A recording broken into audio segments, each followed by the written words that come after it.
Just one day before Eid-e-Milad-un-Nabi, two mosques in Gaza are at the center of a new and deeply sensitive Israeli military operation. The Israeli military says it has destroyed Hamas weapons depots hidden inside two mosques. At almost the same time, one of Gaza's historic mosques has been heavily damaged in an Israeli strike. Palestinians are reporting fresh civilian deaths, including children, and the humanitarian situation continues to deteriorate.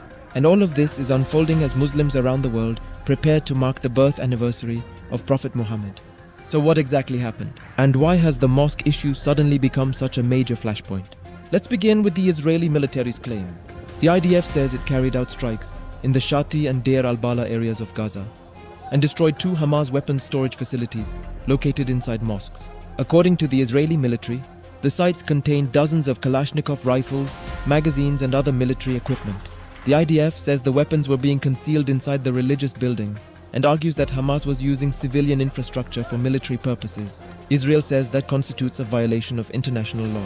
The military also says warnings were issued to people in the areas before the strikes and that precision munitions and aerial surveillance were used to reduce the risk to civilians. Those are the Israeli military's claims. And it is important to make that distinction because independent reporting does not establish every detail of the Israeli account. What is independently clear, however, is that Israeli strikes have hit multiple locations across Gaza in recent days, with Palestinian medics reporting civilian deaths and injuries. And one particular strike has drawn enormous attention: the historic Abu Salim Mosque in Deir al-Bala. The mosque was struck on Monday, August 24th. Footage from the area showed a huge plume of smoke rising over the site, followed by scenes of destruction and rubble around the mosque. Reuters linked imagery from the site shows extensive damage, with much of the structure destroyed. Palestinian reports described Abu Salim as one of the oldest and most historically significant mosques in Gaza. For people living in Deir al-Bala, therefore, this was not simply another damaged building. It was a piece of local history, a place of worship, a landmark that had survived generations. And now, after the strike, large parts of it are gone. But here is where the story becomes particularly sensitive. The Israeli military's claim about weapons stored inside mosques concerns two specific facilities in Gaza. The destruction of Abu Salim Mosque is a separate incident in the reporting we have available, and we should not automatically assume that the historic mosque was one of the two alleged weapons depots, simply because both events involved mosques in Gaza. That distinction matters, because in a war as polarized as this one unverified connection can very quickly become a headline presented as fact. And there is another major development: civilian casualties.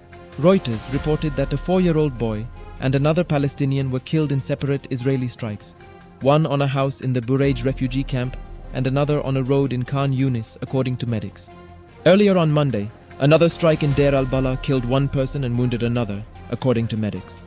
The Israeli military said that particular strike targeted a Hamas militant, and then there is the wider pattern. According to Palestinian reporting cited by Reuters, Israeli strikes have also hit areas including Gaza City, Deir al-Bala, and the beach refugee camp. A water desalination facility was among the locations reportedly struck. The Israeli military denied deliberately targeting the desalination facility. That is significant because Gaza has already been facing severe water shortages. A strike on a water facility therefore carries consequences that go far beyond the immediate physical damage to a building. It potentially affects an entire population already struggling to access basic necessities. And according to Al Jazeera, at least 7 Palestinians were killed in strikes on a water plant and other locations on Monday, including 2 children. Different reports have given different casualty figures and details as investigations continue. So the safest conclusion at this stage is that the violence has produced fresh civilian casualties, while the Israeli military says its operations are aimed at Hamas military infrastructure and militants. Now, why did this escalation happen at this particular moment? There is another unusual part of this story: kites. Israeli officials say kites had drifted from Gaza into southern Israel over the weekend. Several were reportedly found near an Israeli community close to the Gaza border. Israeli Defense Minister Israel Katz warned that forceful action would be taken to stop what Israeli officials described as a security threat. Israeli media subsequently reported that the military was preparing potential targets and issuing evacuation orders in areas associated with the kite launches. The result? Another escalation in an already extremely fragile situation. And this is happening despite the broader ceasefire framework. The ceasefire that began in October 2025 has dramatically changed the intensity of the conflict compared with the peak of the war. But it has not stopped all violence. Reuters reported that more than 1,280 Palestinians had been killed since the ceasefire, according to Gaza health authorities, while Israel has reported 4 soldiers killed during the same period. Both sides continue to accuse the other of violating the terms and undermining efforts to move toward a lasting settlement. And now, add the mosque strikes to that already combustible picture, because the timing is impossible to ignore. Eid-e-Milad-un-Nabi is approaching. For Muslims who observe it, the occasion marks the birth of Prophet Muhammad. It falls on the 12th day of Rabi al-Awwal, the 3rd month of the Islamic lunar calendar. Because the Islamic calendar follows the lunar cycle, the corresponding date on the Gregorian calendar changes every year, and the exact observance can also vary depending on local moon sighting practices. But what does not change is the significance the day holds for millions of Muslims. For those who observe it, Milad-un-Nabi is a time associated with remembering the life and teachings of Prophet Muhammad, including values such as compassion, patience, humility, and helping others. And that is why images of a historic mosque reduced to rubble just before the occasion carry an emotional weight far beyond the immediate military story. But emotion cannot replace verification. The Israeli military says Hamas stored weapons inside 2 mosques. Palestinian sources say a historic mosque in Deir al-Balah has been destroyed in an Israeli strike.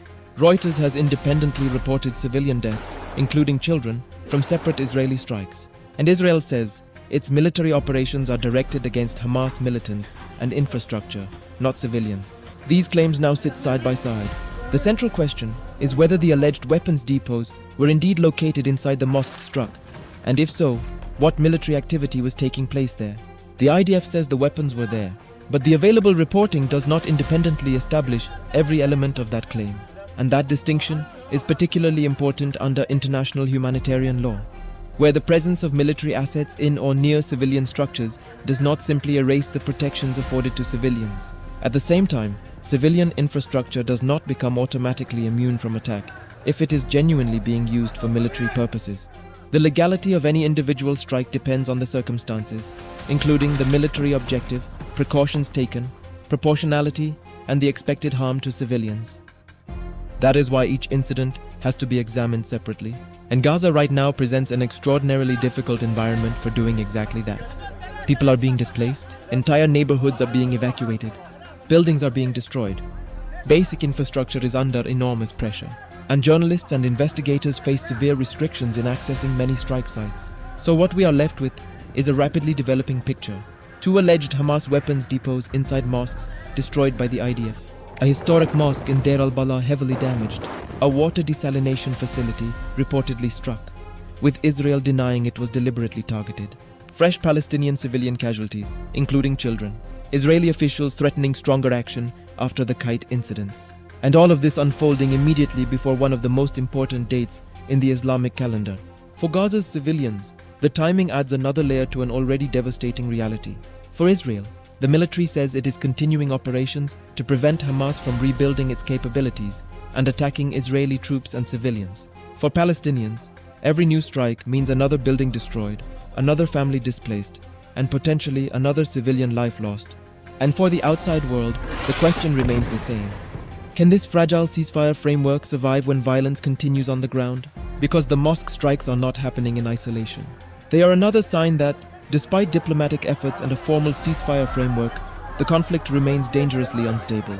And just before Eid-e-Milad-un-Nabi, Gaza is once again seeing smoke rise over places that are supposed to represent shelter, community, and worship. The competing claims are clear. The facts that can be independently established are fewer. And in a conflict where every image can inflame public opinion, separating the two has never been more important.